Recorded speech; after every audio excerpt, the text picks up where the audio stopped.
Lorsque nous échangeons aussi avec des patients, nous échangeons aussi sur les dispositifs législatifs et nous apportons par exemple des informations à la fois sur la personne de confiance et sur les directives anticipées.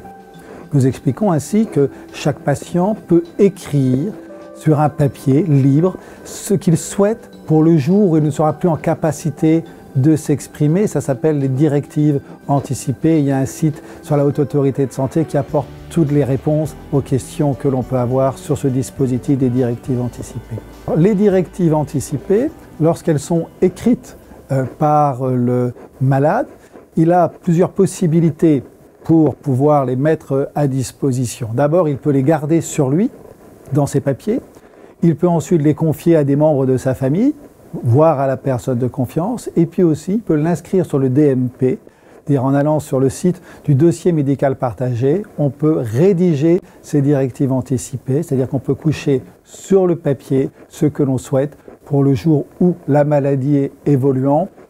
On se retrouve dans la capacité de s'exprimer, en particulier ça permet d'écrire tout ce que l'on ne veut pas en termes d'acharnement thérapeutique. Et c'est l'essentiel du message des directives anticipées, c'est de pouvoir dire ce que l'on refuse dans le cadre de l'acharnement thérapeutique.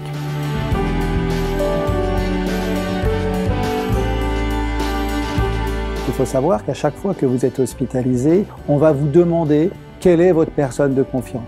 En fait, la personne de confiance, c'est le porte-parole.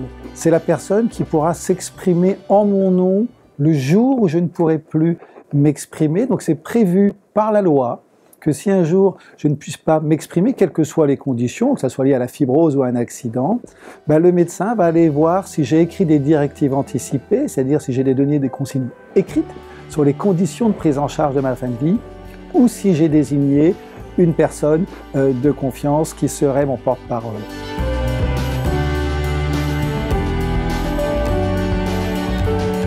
Dans le cadre des soins palliatifs, nous évoquons très régulièrement ces dispositifs avec les patients parce que chacun doit aussi connaître ce que la loi lui permet de faire pour être sûr que le jour où il ne pourra pas s'exprimer, il ne pourra plus s'exprimer à cause d'une maladie, il sera sûr d'être écouté, que le médecin prenne les décisions qu'il aurait souhaitées. Un autre élément de complément, c'est qu'avec les familles et avec les patients, dans le cadre des consultations, on évoque aussi le lieu de l'accompagnement de la fin de vie. Certaines personnes souhaitent pouvoir vivre leur fin de vie à la maison, d'autres à l'hôpital. Ce qui est important, c'est de savoir qu'aujourd'hui en France, on est capable de prendre aussi bien en charge des personnes à la maison, en particulier avec son médecin généraliste, les infirmiers libéraux, les acteurs du domicile, et si nécessaire, les services d'hospitalisation à domicile, qu'à l'hôpital, dans les services de pneumologie ou dans les unités de soins palliatifs. Et c'est très important de pouvoir anticiper ces choix avec les équipes de soins de façon à chaque fois à pouvoir proposer le meilleur dispositif, que cela soit à la maison ou à l'hôpital.